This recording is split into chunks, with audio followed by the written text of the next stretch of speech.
ونصلي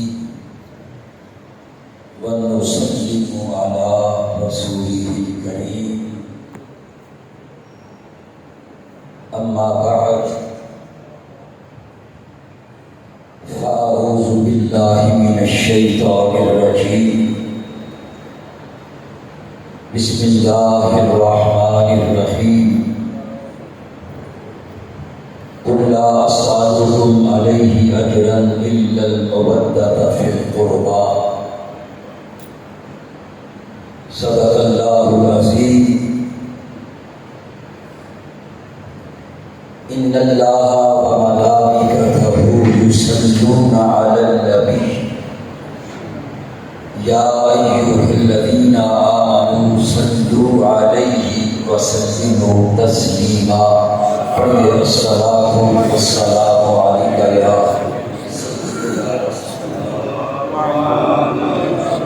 وعلی آلک واصحابک یا سیدی یا حبیب اللہ پڑھیے الصلاۃ والسلام علیک یا سیدی یا ابا الزہراء البتول وعلی آلک واصحابک یا سیدی یا جد الحسن والحسین بگیسوے شہید کربلا وروئے گلدونش گرا ازدار ما شیر خدا مشکل کشا بکشا یا غوث اعظم بمن بے سر و ساما مدد قبلہ دین مدد کعبہ ایما مدد شاست حسین بادشاہ است حسین دین است حسین دین بنا است حسین سر داد نداد دست در دست یزید حقہ کے بنائے لا الہ است حسین خاروں سے پوچھئے نہ ہی گل سے پوچھئے صدمہ چمن کے لٹنے کا بلبل سے پوچھئے اپنوں سے پوچھئے نہ ہی غیروں سے پوچھئے صدمہ شہید کربلا زینب سے پوچھئے مقتدر اور معزز میرے سامعین و مشاہدین بانیان محفل اور حضور قبلہ پیر صاحب زیب سجادہ آستانہ عالیہ قادریہ چک جمرہ شریف آج کا یہ پروگرام محفل پاک دو حوالوں سے انعقاد پذیر ہے عزت مآب گرامی قدر مکرمی محترمی محتشمی جناب شیخ محمد الیاس قادری صاحب زید اعتبارہ اور ان کے فرزندان ارجمند نے اس محفل پاک کا انعقاد کیا شیخ محمد الیاس قادری صاحب کے پوتے اللہ تعالیٰ نے ان کو سعادت بخشی ہے انہوں نے اللہ کی نازل کردہ اس قرآن پاک کو مکمل طور پہ اپنے سینے میں محفوظ کیا تو آج ان کی آمین بھی ہے اور ذکر امام حسن اور ذکر امام حسین کی بھی بات ہے نعرہ تکبیر نعرہ رسالت نعرہ حیدری نعرہ غوثیہ شہیدان کربلا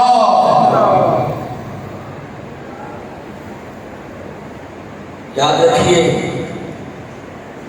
قرآن پاک کی تلاوت جو ہے دیکھ کے کی جائے یا زبانی کی جائے یہ اللہ کی عبادت ہے قرآن کی تلاوت ناظرہ کی جائے یا زبانی کی جائے یہ اللہ کی بولیے عبادت ہے اس پہ حدیث بھی پیش کر دوں نبی پاک نے فرمایا افضل عبادت تلاوت القرآن، فرمایا میری امت کی سب سے افضل عبادت جو ہے یہ قرآن ہے. میری امت کی سب سے افضل عبادت تلاوت قرآن ہے. نماز بھی بہت افضل ہے، تلاوت قرآن بھی بہت افضل ہے، لیکن جب یہ تلاوت قرآن نماز میں آ جائے تو پھر عبادتیں اپنے معراج کو پہنچ جاتی ہیں. حضور نبی پاک صلی اللہ علیہ وسلم نے فرمایا حاملین قرآن، ایک کا حافظ ایک کا حامل. حافظ وہ ہے جو قرآن کو زبانی یاد کرتا ہے، ایک کا حامل آقا نے ہمیں رعایت کی ہے. حافظ بھی حامل قرآن ہے، اور ایسا بندہ جو حافظ تو نہیں مگر کثرت سے قرآن پڑھتا ہے، کثرت کے ساتھ قرآن کی تلاوت کرتا ہے، سیکھتا ہے، سکھاتا ہے اور قرآن کی تلاوت کرتا ہے، وہ ہے حامل قرآن. فرمایا حامل قرآن حافظ قرآن کی فضیلت اور لوگوں پر اس طرح ہے جس طرح خالق کی فضیلت مخلوق پر ہے. جس طرح خالق کی فضیلت مخلوق پر ہے، حاملین قرآن کی فضیلت ان لوگوں پر ہے جو حاملین قرآن نہیں ہے. اللہ اکبر. رسول پاک صلی اللہ علیہ وسلم نے فرمایا کنز المال کی حدیث پاک ہے، فرمایا جو قرآن کثرت سے پڑھتا ہوگا مرتے دم تک اس کی عقل جو ہے وہ خراب نہیں ہوگی. بندہ بوڑھا ہو جائے مخلوط الحواس ہو جاتا ہے، پتہ نہیں ہوگا کہنا کیا ہے کہہ کیا دیتا ہے. آپ نے بھی دیکھا ہوگا کہولت کی عمر میں جا کے عقل کا اعتبار نہیں رہتا. فرمایا جو بندہ کثرت سے قرآن کی تلاوت کرے گا مرتے دم تک اس کی عقل کو اللہ قائم رکھے گا. اور مسند فردوس میں یہ حدیث پاک موجود ہے. نبی پاک صلی اللہ علیہ وسلم نے فرمایا قیامت کا دن ہوگا، حافظ کا انعام اور حاملین قرآن کا انعام جو کثرت سے قرآن پڑھتے ہیں اور پڑھاتے ہیں، قرآن سیکھتے ہیں، سکھاتے ہیں اور اس پہ عمل کرنے کی کوشش کرتے ہیں. فرمایا جو حاملین حافظ قرآن ہوگا قیامت کے دن اللہ تعالیٰ مجمع عام میں اس کی عظمت اور شرف کو بیان کرے گا. اللہ اکبر. یہاں شرف بیان کیا جاتا ہے کہ فلاں صاحب آ رہے ہیں، ان کا یہ مقام ہے، یہ مقام ہے، یہ مقام ہے. اللہ تعالیٰ حافظ قرآن کا شرف جو ہے قیامت کے دن خود بیان کرے گا. یہ انعام کس وجہ سے ہے؟ قرآن کی وجہ سے. اور یہ کس وجہ سے؟ قرآن کی وجہ سے. ایک دو حدیث پیش کر کے پھر میں نے جس طرف آنا ہے آپ سمجھتے ہیں توجہ کے ساتھ. نبی پاک صاحب اولاد صلی اللہ علیہ وسلم فرماتے ہیں اشرف امتی حامل القرآن و اصحاب اللیل. فرمایا میری امت کے معزز لوگ وہ ہیں جو قرآن پڑھتے ہیں اور راتوں کو جاگ کے اللہ کا ذکر کرتے ہیں. اللہ اکبر. رسول اللہ صلی اللہ علیہ وسلم نے فرمایا جو قرآن کو جس نے پڑھا اور حلال کو حلال جانا، حرام کو حرام جانا، اللہ اس کے والدین کو قیامت کے دن ایک نور کا تاج پہنائے گا جس کی روشنی دنیا کے سورج سے بھی زیادہ ہوگی. اور اللہ اس کے والدین کو ایک ایسا جوڑا پہنائے گا. حافظ کے والدین کو بتاؤ والدین کا یہ مقام ہے تو حافظ کا مقام کتنا بلند ہوگا. ایک جوڑا پہنائے گا اللہ تعالیٰ اور اس کی قیمت جو ہے ساری دنیا جو ہے ایک طرف، اس کو جوڑا ایک طرف، ساری دنیا ایک طرف ہو جائے تو اس جوڑے کی قیمت نہیں. اتنا قیمتی جوڑا ہوگا. اور اللہ فرمائے گا قرآن پڑھتے جاؤ اور آگے بڑھتے جاؤ۔ وہ حافظ قرآن کی تلاوت شروع کرے گا، جہاں قرآن کی آخری آیت ہوگی وہاں اس کا مقام ہوگا۔ لیکن یاد رکھیے، اکیلے قرآن سے بات نہیں بنتی۔ قرآن کتاب غیب ہے، قرآن عظمت کی شان ہے۔ یہ وہ کتاب ہے جس کی تاثیر سے خشونت و غربت ملائکت پر بدل گئی، جس کلام نے پردہ نوازیوں کی ادائیں سکھائی، جس کلام نے تہذیب و تمدن کے نابغائے گفتار نمونے پیش کیے، جس کلام پہ عمل کرنے والوں نے مسجد نبوی کے صحن میں بیٹھ کر اہل جہان کا نوشتہ تقدیر بدل کے رکھ دیا۔ لیکن یاد رکھیے، اکیلا قرآن کرنے سے بات نہیں بنتی۔ کیوں؟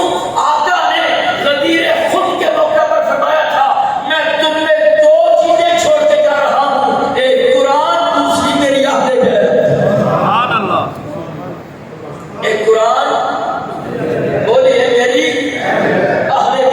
فرمایا جس نے ان دونوں کو تھام لیا وہ کبھی گمراہ نہیں ہوگا۔ مجھے بتاؤ، کیا اکیلا قرآن کافی نہیں تھا؟ مصطفیٰ کریم نے ساتھ اہل بیت کا ذکر کر کے بتا دیا ہے، یاد رکھنا تمہیں قرآن کی بھی ضرورت ہے، اس کے ساتھ تمہیں میری اہل بیت کی بھی ضرورت ہے۔ یہ تو آقا نے اہل بیت کا کیوں فرمایا؟ میں ذرا کربلا کا تھوڑا سا منظر نہ پیش کر دوں، بہت بڑا کربلا کہنے لگا ہوں۔ کسی کے اکیلے کلمے کا بھی اعتبار نہیں ہے، کسی کے اکیلے کلمے کا بھی اعتبار نہیں۔ آپ کہیں گے کیسے؟ مجھے بتاؤ۔ میدان کربلا میں اذان یزیدیوں کی طرف بھی ہو رہی تھی، اذان امام حسین علیہ السلام کے خیموں میں بھی ہو رہی تھی۔ کلمہ وہ بھی پڑھتے تھے، کلمہ یہ بھی پڑھتے تھے، نمازیں ادھر بھی ہو رہی تھی، نمازیں ادھر بھی ہو رہی تھی۔ نہ یزیدیوں کے کلمے کا اعتبار، نہ یزیدیوں کی اذان کا اعتبار، نہ یزیدیوں کے نماز کا اعتبار ہے۔ وجہ کیا ہے؟ انہوں نے قرآن کو پکڑا ہے، اہل بیت کی محبت کو تھاما نہیں ہے۔ میں دو چیزیں چھوڑ کے جا رہا ہوں، قرآن دے کے جا رہا ہوں، اہل بیت دے کے جا رہا ہوں۔ کس لیے؟ تاکہ تمہیں علم ہو جائے تمہیں قرآن کے ساتھ میری اہل بیت کی بھی ضرورت ہے۔ اللہ اکبر۔ ابھی مرشد کامل نے میری توجہ دلائی تھی کہ ہم مولا حسین پاک کا تو ذکر کر رہے ہیں، مولا حسن پاک کا بھی ذکر کرنا چاہیے، کیونکہ آقا نے کبھی دونوں کو جدا نہیں کیا۔ آقا نے مولا حسن حسین کو کبھی جدا نہیں کیا۔ احادیث میں مولا حسن کا بھی ذکر ہے، مولا حسین کا بھی ذکر ہے، اور اکٹھا بھی ذکر ہے۔ مولا حسین کی بات کرو، مولا حسن پاک کی بات کرو۔ اللہ اکبر۔ سیدہ فاطمہ کے گھر کی پہلی خوشی کا نام حسن ہے۔ سمجھ گئے؟ آپ کے گھر میں بھی بچہ ہو تو کتنی خوشی ہوتی ہے۔ سیدہ فاطمہ کے گھر کی پہلی خوشی کا نام حسن ہے۔ اللہ اکبر۔ حسن کو بادشاہ خاص و عام کہتے ہیں، حسن کو بادشاہ خاص و عام کہتے ہیں، علی کا نائب اور قائم مقام کہتے ہیں۔ دلیل ان کی عظمت میں ایک ہی کافی ہے کہ حسین بھی ان کو اپنا امام کہتے ہیں، حسین بھی ان کو اپنا امام کہتے ہیں۔ بلکہ بڑی جرأت سے بات کرنے لگا ہوں، جب نبی پاک کے پیارے بیٹے حضرت عبداللہ کا انتقال ہوا، بعض مفسرین نے لکھا جب حضرت ابراہیم جو ماریہ بنتیہ کے بدن سے پیدا ہوئے تھے، جب ان کا انتقال ہوا تو کافروں کی زبانیں کھل گئی۔ عاص بن وائل کہنے لگا، اس کے اور ادھر گرد گرد کے لوگ کہنے لگے، معاذ اللہ نقل کفر نہ باشد، نبی کی نسل مٹ گئی۔ سنا نا، نبی کی نسل مٹ گئی، نبی معاذ اللہ مقطوع النسل ہو گئے، نبی کی نسل ابتر ہو گئی۔ توجہ کے ساتھ، امام حسن جو ہے وہ کافروں، آپ کی علاقت جو ہے کافروں کے منہ میں لغام ثابت ہوئی ہے۔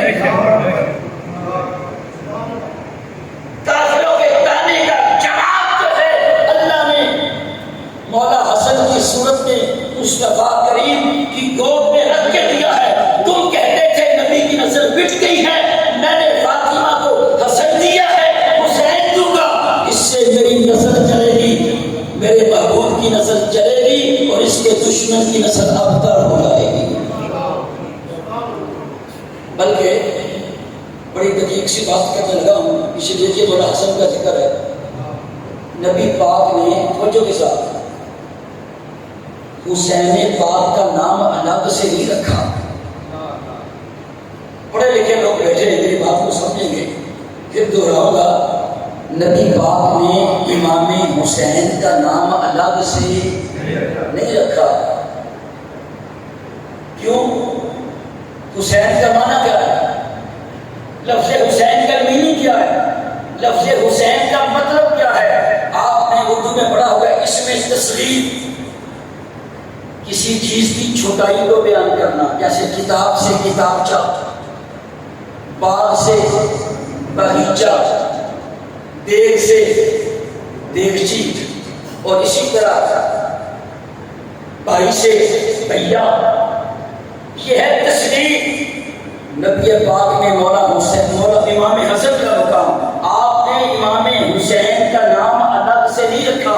فرمایا اس کا نام حسین ہے، مطلب کیا؟ یہ چھوٹا حسن ہے، یہ چھوٹا حسن ہے. مطلب کیا؟ توجہ کے ساتھ، ارے یہ چھوٹا حسن ہے، یعنی حسین کو بڑا کرے تو حسن بنتا ہے، حسن کو چھوٹا کرے تو حسین بنتا ہے.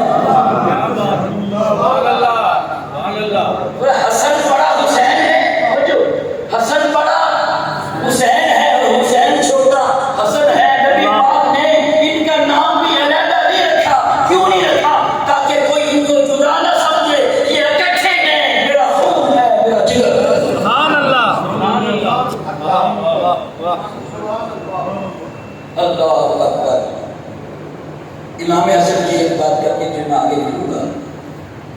میں نے امام حسن کہیے علیہ السلام رضی اللہ تعالیٰ عنہ کی سیرت پر میں نے 3-4 کتابیں اس نظریے سے پڑھی، اس پوائنٹ آف ویو سے پڑھی کہ مجھے کوئی روایت مل جائے امام حسن کو کبھی غصہ آیا ہو.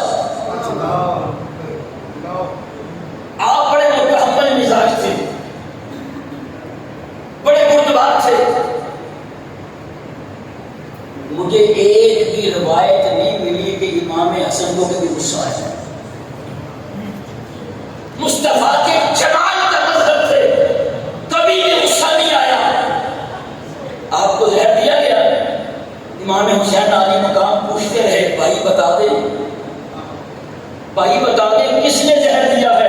امام حسن فرماتے ہیں بھائی میں تمہیں نہیں بتاؤں گا، میرے اور میرے رب کے درمیان یہ راز کی بات ہے، نہیں بتائی. پتا بھی تھا.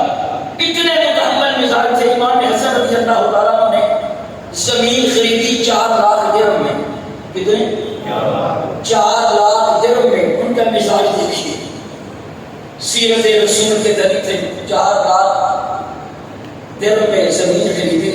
چند دن کے بعد آپ کو پتا چلا کہ جس نے زمین بیچی ہے نا، اس نے کسی مجبوری کی وجہ سے زمین بیچی ہے. اور آج ہم چیز وہ خریدتے ہیں جو کہ مجبوری سے بیچ رہا ہو. مکان کو خریدنا ہے جو کہ مجبوری سے بیچ رہا ہو. گاڑی وہ خریدنی ہے جو کوئی مجبوری سے بیچ رہا ہو تاکہ اچھی چیز مل جائے. لیکن امام حسن کا ہمارے لیے کیا پیغام کیا ہے؟ آپ کو علم ہوا کہ فلاں بندے نے اپنی زمین باغ میں باغ لکھا ہے، کسی مجبوری کی وجہ سے بیچا ہے.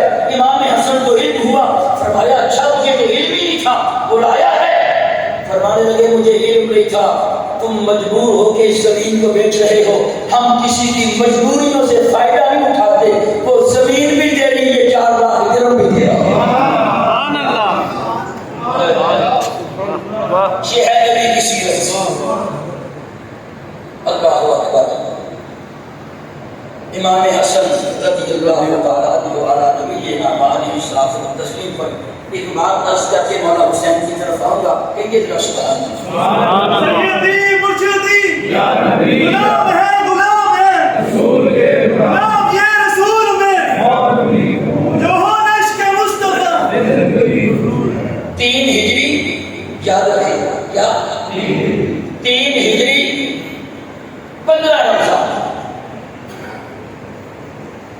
روزے 2 ہجری میں فرض ہوئے ہیں، یعنی روزے فرض ہو چکے تھے. 3 ہجری 15 رمضان ہے. توجہ کے ساتھ حضرت امام حسن اِنَّا أَعْطَيْنَاكَ الْكَوْثَرَ کی تفسیر بن کے علی کی گود میں فاطمہ کی آغوش میں آئے، یعنی پیدا ہوئے. قربان جاؤں توجہ کے ساتھ امام حسن کی والدہ والدہ بطول زہرا، توجہ کے ساتھ جملہ دینے لگا ہوں. آپ 3 ہجری ہے، 15 رمضان ہے، بطول زہرا روزے سے ہے. آپ ظہر کے وقت قوم کو امت کو امام حسن جیسا امام دیتی ہیں، عصر کے وقت مصلی میں کھڑے ہو جاتی ہیں. نہ زہرا کا مصلی چھوٹا ہے نہ روزہ ٹوٹا، نہ بطول زہرا کا مصلی چھوٹا ہے نہ روزہ ٹوٹا ہے. اسے بطول زہرا کہتے ہیں. اس بطول زہرا کے بڑے بیٹے کا نام حسن ہے، چھوٹے کا نام حسین ہے. اور امام حسین علیہ مقام رضی اللہ تعالیٰ عنہ. اسی بات پہ ہم جو آج یہ کام کر رہے ہیں نا، اسی پہ حدیث پاک سنانے لگا ہوں. نبی پاک صلی اللہ علیہ وسلم کی بارگاہ میں آپ کی چچی ام فضل آتی ہیں. ام فضل آقا کی چچی عرض کرتی ہیں، حدیث پاک آپ نے سنی ہے مگر اس سے جو میں نقطہ اور استدلال پیش کروں گا بڑی توجہ کے ساتھ. ام فضل آتی ہیں، عرض کرتی ہیں، بڑا مختصر کرتا ہوں، آقا میں نے ایک خواب دیکھا ہے، خواب بڑا خوفناک ہے، میں بیان کرو. آقا بڑا خطرناک سا بھیانک خواب ہے. فرمایا چچی جان بیان تو کرو. عرض کرتی ہیں میں نے خواب دیکھا آپ کے جسم کا کوئی حصہ کاٹ کر میری گود میں رکھا گیا. نبی پاک مسکرا اٹھے، فرمایا چچی جان مبارک ہو، میری بیٹی فاطمہ کے بیٹا پیدا ہوگا، وہ آپ کی گود میں آئے گا. وہ آپ کی وقت گزرتا گیا، امام حسین علی مقام پیدا ہوئے. پیدا ہوئے ام فضل کی گود میں آئے. ام فضل فرماتی ہیں پھر موقع گزرتا گیا، وقت گزرتا گیا، پھر میں نبی پاک کے پاس آئی. میں نے امام حسین علی مقام کو آقا کی گود میں لیا. تھوڑے سے لمحے کے لیے میری توجہ ادھر ہٹی. جب دوبارہ میں نے مصطفیٰ کریم کی طرف دیکھا تو آقا رو رہے تھے، آنسو آپ کی آنکھوں میں تھے. میں نے عرض کیا آقا آپ کا رونا کیسا، دل میں الم کیسا، آنکھوں میں نم کیسا، آقا یہ آنسو کیسے ہیں؟ فرمایا ابھی جبرائیل امین آئے تھے اور مجھے خبر دے کے گئے ہیں کہ آپ کے اس نواسے کو آپ کی امت کے کچھ لوگ شہید کریں گے. توجہ کے ساتھ بات ہوگی، خبر نتیجہ دینے لگا ہوں.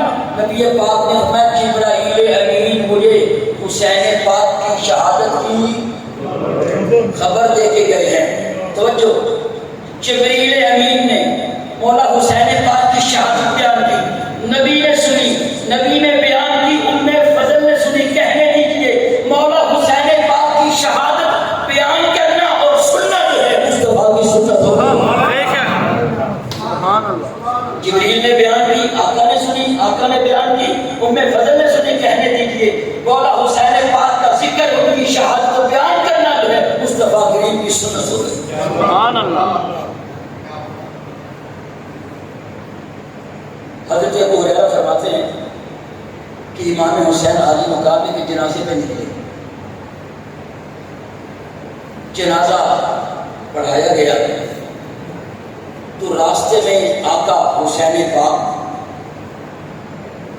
راستے میں کسی جگہ پہ آرام فرما رہے ہیں، بیٹھے ہیں. حضرت ابو ہریرہ فرماتے میرا وہاں سے گزر ہوا، میں نے دیکھا آقا حسین بیٹھے، سید الشباب اہل الجنہ بیٹھے ہیں، جنت کے نوجوانوں کے سردار مصطفیٰ کے جگر پارا بیٹھے ہیں. حضرت ابو ہریرہ نے اپنی دستار کو کھولا، دستار کو کھولا، امام حسین کے نالین صاف کرنے. صحابہ کا پیار دیکھیے اور عرض کرتے ہیں اے آقا حسین، ان لوگوں کو علم ہو جائے آپ کا مقام کیا ہے، آپ کو پیدل نہ چلنے دے، آپ کو کندھوں پہ لے کے چلے. مسجد نبوی ہے، آقا نے مولا حسین پاک کے ہاتھوں کو پکڑا ہوا ہے اور اپنے پاؤں پہ کھڑا کیا. بہت بڑی بات کہنے لگا ہوں. مولا حسین پاک کو کہاں کھڑا کیا؟ نبی پاک نے اپنے قدموں پہ کھڑا کیا ہے. فیل الحقیق لا یخلو حکیم کا کوئی فعل حکمت سے خالی نہیں ہوتا. نبی پاک نے حسین پاک کو اپنے قدموں پہ کھڑا کر کے امت کو بتایا ہے. نبی پاک جانتے تھے کل کوئی لوگ کہیں گے حسین پاک کو کربلا نہیں جانا چاہیے تھا، یہ ہے فلاں ہے. فرمایا خبردار، حسین میرا اپنے قدموں پہ نہیں کھڑا، میرے قدموں پہ کھڑا ہے. یاد رکھنا، اپنے قدموں پہ کھڑا ہوتا تو بات اور تھی. میرے قدموں پہ کھڑا ہے اس لیے کہ حسین مکے میں ہو تو حق پر ہے، حسین مدینے میں ہو تو حق پر ہے، حسین کربلا میں ہو تو حق پر ہے، حسین کوفے میں ہو تو حق پر ہے، حسین دمشق میں ہو تو حسین حق پر ہے. حسین اپنے قدموں پہ نہیں، مجھ مصطفیٰ کے قدموں پہ کھڑا. نعرہ تکبیر، نعرہ رسالت، نعرہ حیدری. میری گفتگو بس آخری مرحلے میں داخل ہو چکی ہے. بہت جلدی میں یہ دو چیزیں بیان کر کے بات کو ختم کروں گا بڑی توجہ کے ساتھ. حضور داتا گنج بخش علی حنبلی رحمۃ اللہ تعالی علیہ نے کشف المعجوب میں ایک بڑا پیارا واقعہ لکھا ہے. فرمایا میں شام گیا، حضرت بلال حبشی کے مزار میں میں نے حاضری دی. فرمایا میں مراقبے میں گیا، میری آنکھ لگ گئی، میں نے خواب میں دیکھا کوئی جو داتا علی حنبلی کا خواب. پھر میں اسی حدیث کی طرف آؤں گا.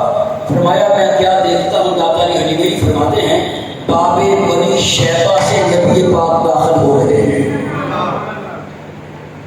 کہاں سے؟ باب بنی شیبہ سے آ کر داخل ہو رہے ہیں. باب بنی شیبہ جو ہے یہ صفا مروہ کی طرف ہے، اور نبی پاک نے ایک بوڑھے شخص کو اٹھایا ہوا ہے اور بچوں کی طرح اس سے پیار کر رہے ہیں. داتا علی حنبلی فرماتے میں نے نبی پاک سے عرض کیا آقا یہ بوڑھا شخص کون ہے؟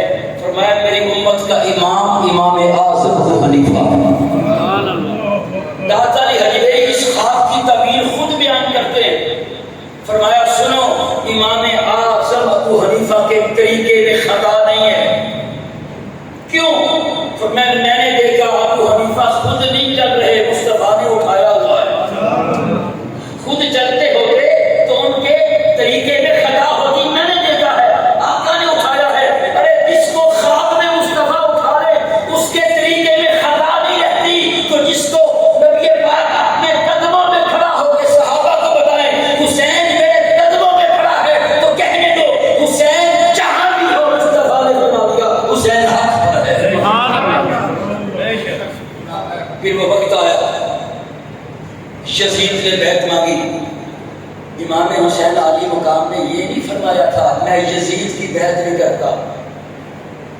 تاریخ کے لفظ ہیں مثلی لا یبائی مثلہ، فرمایا میری طرح، فرمایا میرے جیسا اس جیسے کی بیعت نہیں کرے گا.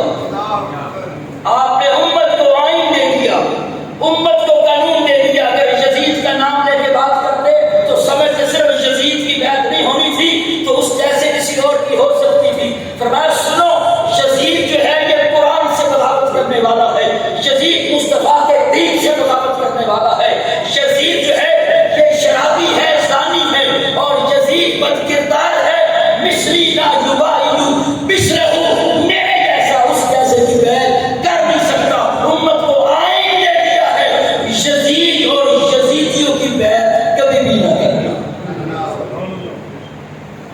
اور کربلا میں دو فکروں کا ٹکراؤ تھا، ایک حسینی فکر تھی، ایک یزیدی فکر تھی. یزیدی فکر کیا تھی؟ طاقت ہی حق ہے. حسینی فکر کیا تھی؟ حق ہی طاقت ہے اور حق ہی ہمیشہ غالب آ کے رہتا ہے.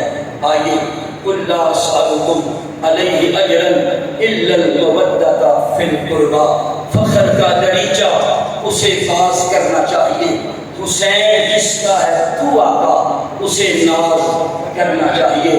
دعا ہے اللہ تعالیٰ ہمیں آل و صحاب کی محبت میں زندہ رکھے اور آل و صحاب کی محبت نہیں مجھے ہمیں موت عطا فرمائے. اسی پہ اکتفا کرتا ہوں. وما علیہ الا البلاغ. جیسا کہ مفتی صاحب نے اعلان فرمایا کہ آج حافظ محمد دانش صاحب کی آمین ہے، تو میں قاری صاحب سے گزارش کروں گا آخری سبق سننے کے لیے مائک پر تشریف لائیں.